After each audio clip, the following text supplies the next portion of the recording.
Okay, I've just finished what I'm doing for the day, work-wise.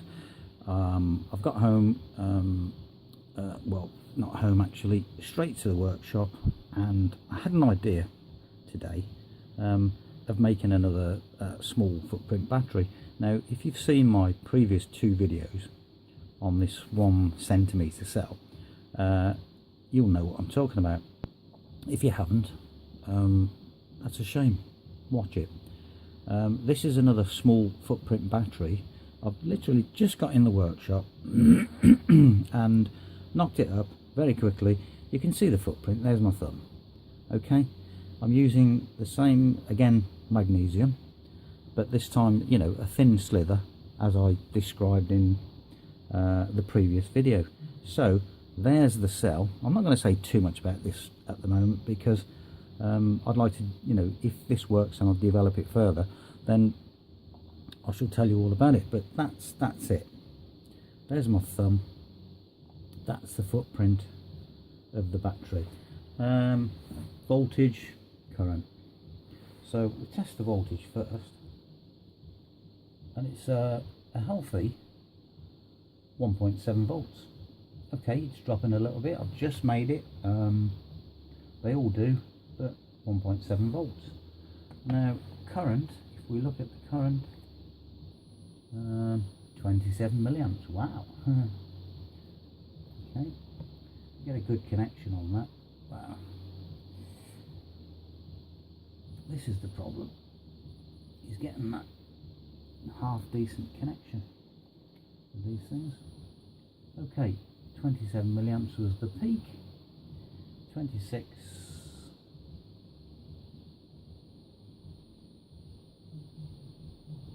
25. Let's see what the voltage is under load. We know off load that it was. Okay, it's 1.6 now, but it started off at 1.7. So what we will do is connect up the current and the volts together, and away we go.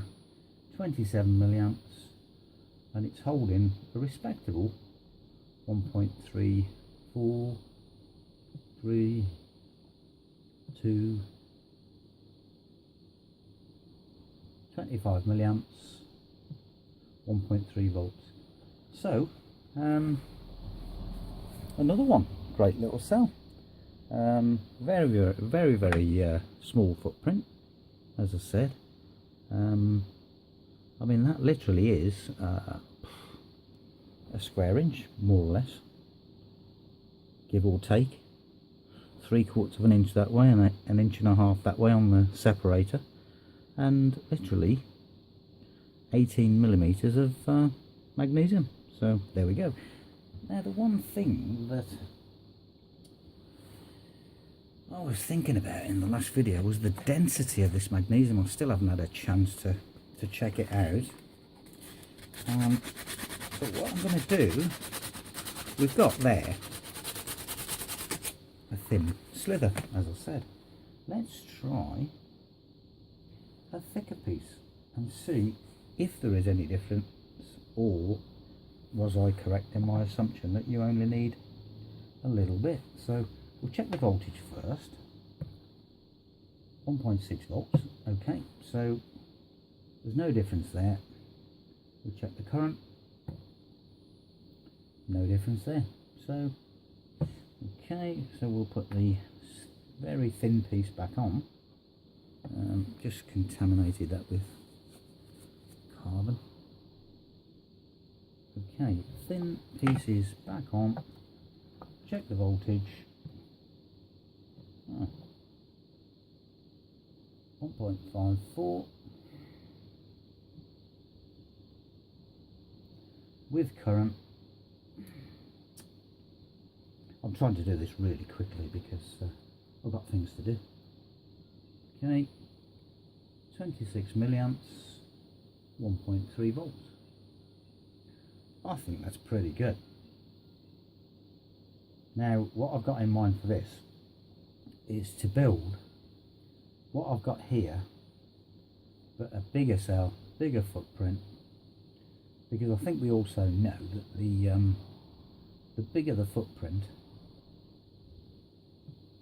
the more current and a better voltage, obviously. So there we go.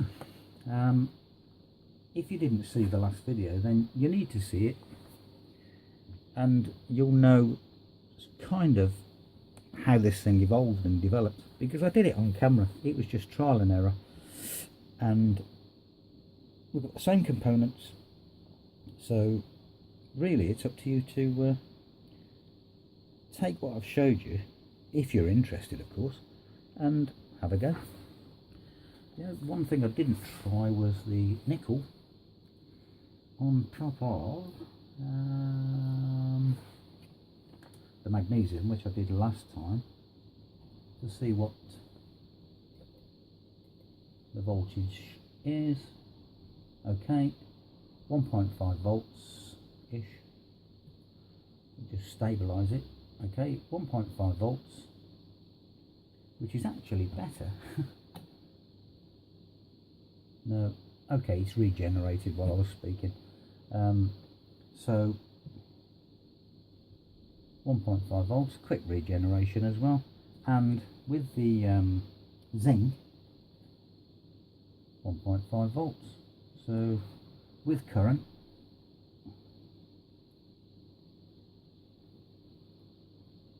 and the zinc, we're down to 1.3. Still 25 milliamps and holding. Wonderful. So there we go. Watch the video, have a look at it, see what you think, and see where you can take it for yourselves. I'm pretty chuffed. I had this little idea and I've come home. It's not much different to what I did before, except you'll notice, or you should notice, that I'm using there, I'll show you a piece. I'm using, instead of a solid copper, a copper mesh. Now that is a solid copper mesh instead of a solid piece of copper itself. I started to look at this because I'm thinking about something else as well, so I needed some copper mesh, but I thought I'd just try it in this, because it, with this I'm thinking surface area. I didn't know whether we got more surface area with a mesh because of all the holes, and if you look at the square, you know, you've got 4 sides inside, another 2 on the outside, then an interlink, and the same again, so you know, that's quite a lot of surface area. So I don't know, it's early days experimenting, and 25 milliamps still, so regeneration, we're still almost 1.5 volts. In actual fact, the voltage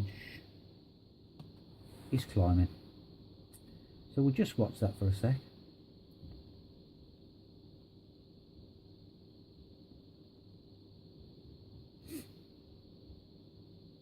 Come on. Yes. So there you go. Regeneration in front of your eyes.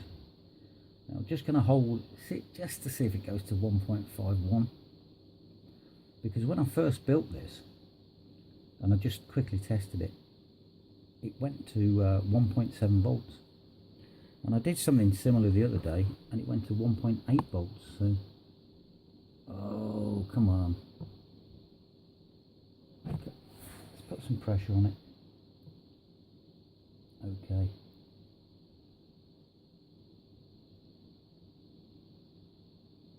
I think we'll go 1.5. That's good enough for me. And there you have it. This was going to be a quick 2-minute video, but it's turned into almost 10, but worthwhile. I'm happy. Just before I finish this, I did say in the last video that the components, i.e. the metals, I'm going to stick with, and the internals of the battery I'm going to stick with. So that was, if you've seen the video, copper, carbon fibre weave, activated carbon, a separator and magnesium, and of course the the zinc, which I think earlier on I called it nickel for some reason, but it's zinc. So I'm going to stick with those right the way through this until it's done and dusted, and I've got either something good or something not so good. And if it's not so good, I'll go again. But if it is good, that's fine. But it's now time to work on, as far as I'm concerned, some variations on the electrolyte to see if we can make this better. So that's where it's going, folks. Speak to you soon. Okay, now this is just a little bit to tack on the end again. I know you get fed up with this possibly, but I don't. I showed you that cell. I've just tried something else. Something just came up in my mind, and I just wanted to show you this. Okay, there's the voltage reading.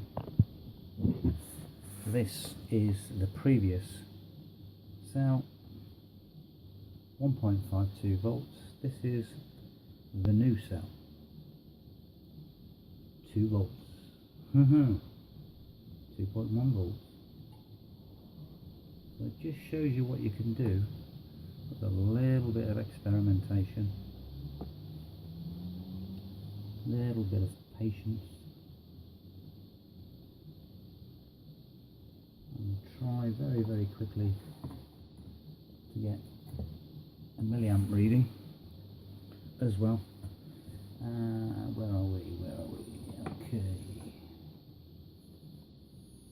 33 milliamps voltage again.